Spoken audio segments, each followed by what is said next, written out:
A few years ago, in a very peaceful town, lived peaceful people, the most peaceful around. The people didn't worry, they didn't fret or panic. They calmly handled every task, even those gigantic. What was their secret, you might be wondering? It's really quite simple. You can stop your pondering. They focused on their jobs and didn't get stressed. They all did their best and let God do the rest. But then if that happens, I might get lost. But, well, maybe, I wonder, could I afford that cost? Well, not everyone was so calm. There was this one guy named Warren who always went wrong. Warren the Worrier, he was called by most. He had been fired from jobs from coast to coast. You see, he'd get a job, but then he'd start to freak out. He'd twitch and panic and be overcome with doubt. Hello, Warren. I hope you're ready. With all of these pies, your pace has to be steady. I'll mix them, I'll make them, I'll fix them, I'll bake them. I'll bring them to you, and you need to take them. Now put the pies on the shelf so the customers can see all the delicious goodies made by me. Now, when customers buy pies, they take them away, so the shelf must be filled with no delay. It's your job to make sure that the shelf doesn't go empty. So I'll bring you the pies, and you put them quickly. Well, hold on a moment. I see a small issue. What if instead of pies, they want stew? Stew? Stew, yes, stew. We don't sell stew, Warren. They can handle that themselves. All you have to do is put pies on the shelf. But wait, that's not all. What if a pie starts to fall and I'm too busy taking a call? If you're careful, the pies won't fall. And it's not your job to take any calls. Now, please, Warren, mind yourself. All you have to do is put pies on the shelf. But I might drop the pies and they could get in my eyes. And what if nobody wants to buy the pie because the price is too high? And what if someone eats these pies and cries? After all thinking about it, it's no surprise. I think we're better off not stocking that shelf with the pies. Well, that little speech was quite inspired. Give me that pie, Warren. I'm afraid you're fired. Oh, he lost another one, didn't he? That brings the total to 8,673. How much more can he bear? It's the same everywhere. He interviews, gets hired, panics, and gets fired. Warren worries about things that aren't even his job, and then he gets fired and sobs like a slob. There's not many jobs left in Warren's hometown.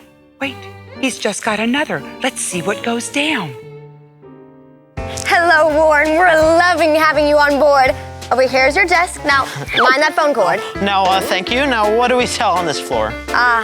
Here we sell thingets and kits to make thingets. Yes, thingets, bonnets, rabbits, and rockets. But you only need to take orders for thingets. Over there is your phone where you'll sit all alone, taking orders from places like Paris and Rome. People will call, take their orders, get them all. At the end of the day, hand all the orders to Paul. Well, but which one's Paul? Just look for the guy who is tall. I'll leave you alone to work hard on that phone. There's really nothing to it, so enjoy yourself. Do it. Whoa, wait just a second. I have some questions, and I need some suggestions. What if the customers start to make accusations? Accusations? Oh, you mean complaints. We have a separate department that takes that intake. Now, calm down, Warren. You look like you're faint. Just relax and answer the phone when it starts to ring. It's really quite easy to get into the swing. Well, what happens if my desk gets too messy?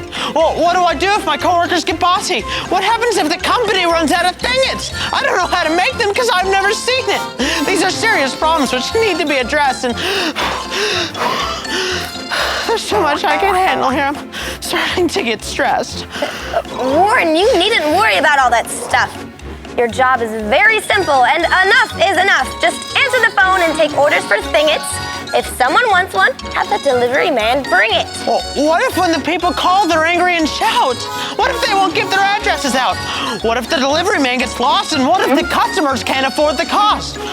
What happens to the company, the coworkers and me, if suddenly the building starts swarming with fleas? Perhaps when the phone rings, we just shouldn't answer it. Perhaps we should just sit here and not sell thingets. I'm sorry, Warren, but that barely made sense. For whatever reason, you are incredibly tense. You should probably leave. You look really tired. This isn't working out. Warren, you're fired. Job after job and day after day, Warren just wasted his potential away. Why couldn't he focus on only his task? Why did he have worrisome questions to ask? All he had to do was try his best and let other people handle the rest. Unfortunately for Warren, only one job remains. It wasn't working on brains or operating cranes, and it almost had nothing to do with trains. The job had the title of prairie dog catcher, and Warren just interviewed with a local dispatcher. The job is quite simple. Catch them in the net. It's our task to eliminate the prairie dog threat. Here's your equipment. I'll leave you to your task.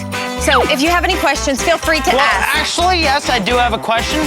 Do prairie dogs tend towards spontaneous combustion?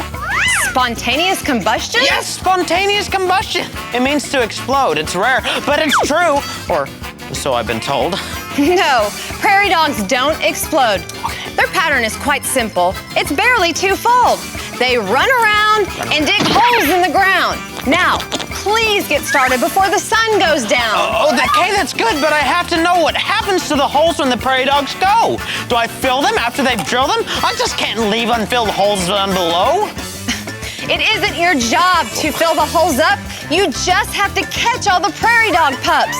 All you'll need is this net, so stop talking and get. Well, wait, there's so many things we have to consider.